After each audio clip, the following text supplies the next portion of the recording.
बाळापूर तालुक्यातील वाळे गावात पहाटे गाढविणीच्या दुधाचा गजबजलेला व्यवहार पाहायला मिळतोय। चमचाभर दुधासाठी 50 रुपये मोजणाऱ्या ग्रामस्थांची उत्सुकता वाढली असून हे दूध आरोग्यास फायदेशीर असल्याचा विश्वासही पक्का झाला असल्याच्या चर्चा सध्या गावात सुरू आहेत।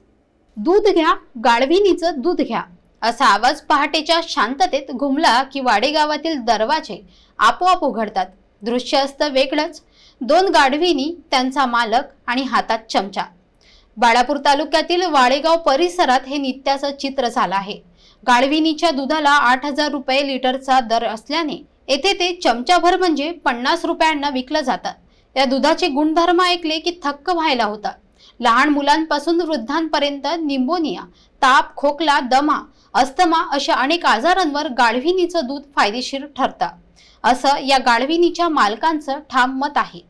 तो यासाठी रेडिओवरून घोषणा करतो आणि लोक त्याच्या मागे धावतात। प्रोटीन युक्त हे दूध आरोग्यदायी असल्याने परिसरात याला जबरदस्त मागणी आहे। गावातील काही वयोवृद्धांनी सांगितलं की पूर्वीपासून गाढविणीचं दूध औषध म्हणून वापरलं जायचं, त्यामुळे जुन्या परंपरांना पुन्हा उजाळा मिळतोय।